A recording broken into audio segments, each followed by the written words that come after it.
The morning smelled of wet soil and diesel when Ethan Cross hit something that wasn't rock.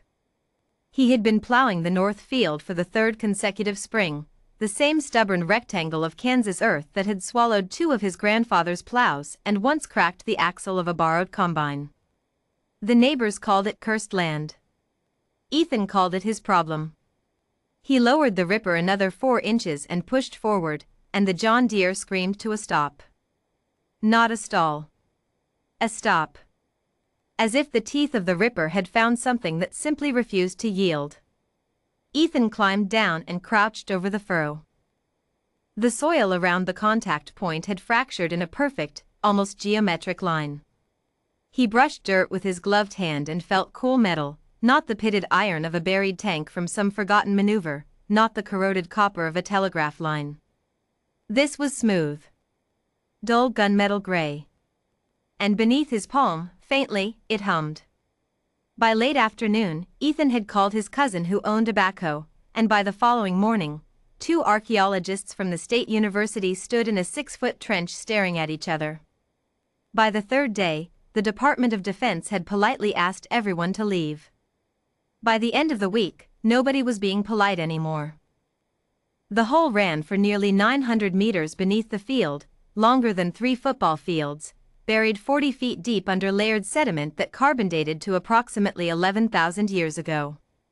The alloy resisted every drill bit, every cutting torch, every analytical instrument trained on it.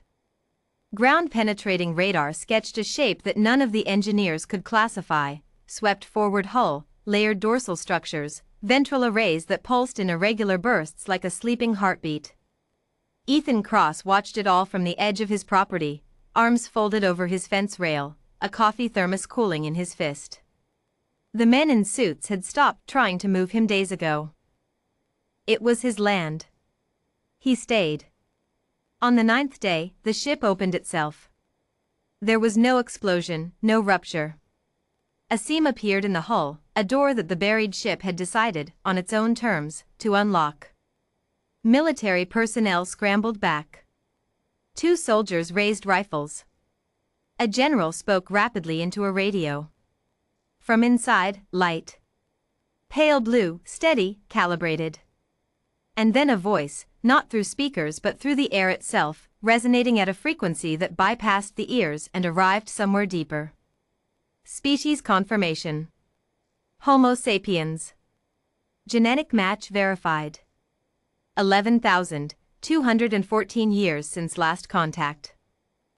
I am relieved. The voice belonged to Admiral Darian Voss, though none of them knew that yet.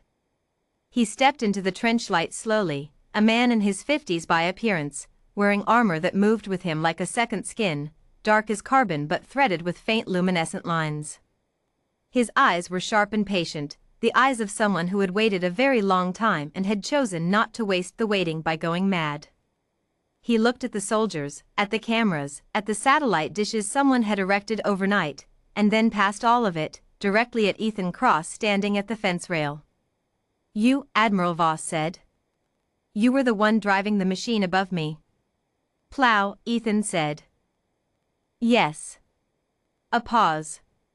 "Thank you." What followed was not a briefing. It was more like an excavation in reverse, a dead history being lifted back into the light layer by layer. Admiral Darian Voss had commanded the Endurance 7, one of 14 warships buried across the planet in the final days of the primordial conflict, 11 millennia ago. The enemy, he used the word calmly, clinically, enemy, had been a distributed intelligence of extrasolar origin. A machine mind that had arrived in the outer solar system and immediately begun calculating the optimal method for eliminating biological complexity on Earth. They had not underestimated humanity. That was the thing Voss said that silenced every expert in that trench. They knew exactly what we were. That was why they came with 4,000 vessels. He pulled up a holographic display from his wrist unit, 14 ships of human design arrayed against a swarm that darkened the projected starfield like a stain. We did not win because they miscalculated.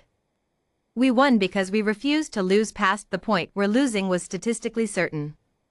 The battle had lasted 41 days. The human fleet, outnumbered 300 to 1, had used every tactic in the manual and then discarded the manual entirely. They had rammed capital ships. They had detonated their own drives as weapons. They had transmitted false surrender signals and then attacked during the resulting pause.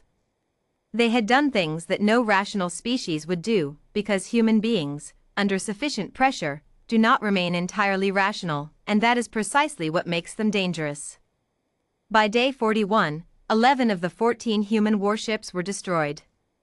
But the enemy fleet numbered fewer than 60. And those 60 were retreating. "We pursued," Voss said simply. "They chased the remnant fleet to the edge of the heliosphere and destroyed it. All of it." Then, with 3 ships left and crews running on emergency rations and stimulants, they had returned to Earth and buried the vessels for safekeeping, a cache of technology and memory in case the enemy ever returned. "You buried yourselves with the ships," a defense analyst said. "Yes. In stasis." "Yes. For 11,000 years." Admiral Voss looked at the analyst the way a man looks at someone who has stated the obvious. Someone had to stay with the weapons. What the Endurance 7 carried in its holds rewrote several fields of physics in a single afternoon. Propulsion systems that laughed at the inverse square law. Materials science that had independently solved problems engineers in the trench had been working on for decades. Medical archives covering trauma surgery for species members who had fought in vacuum, in radiation, in pressures that should have been lethal. And weapons designed not to be used but to ensure they never needed to be, kept in perfect condition across 100 centuries of silence. Ethan Cross was given a brief tour. He was not a scientist. He had a degree in agricultural management and a secondary certification in irrigation systems. He had never left Kansas except for a single trip to Denver and one to his sister's wedding in Nashville.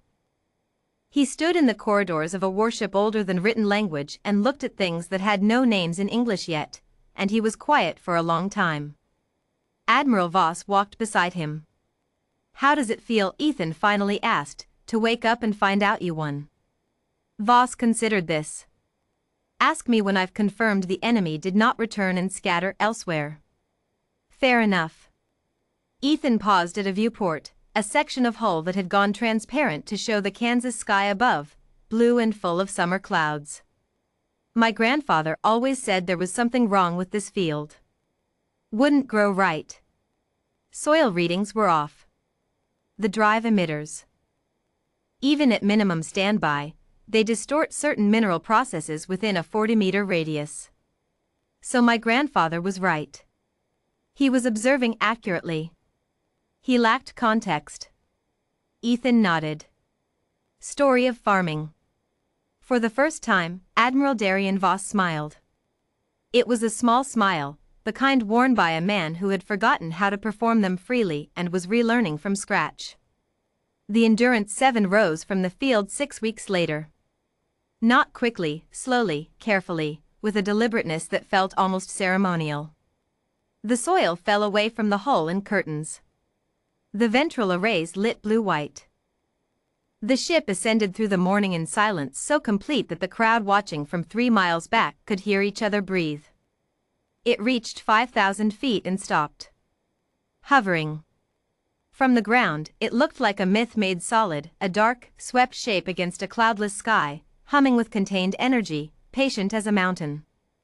Ethan Cross stood in his ruined North Field with the Department of Defense, 3 network camera crews, and a Nobel laureate in physics who was quietly weeping, and he shielded his eyes against the dawn light and watched his land rise into the air.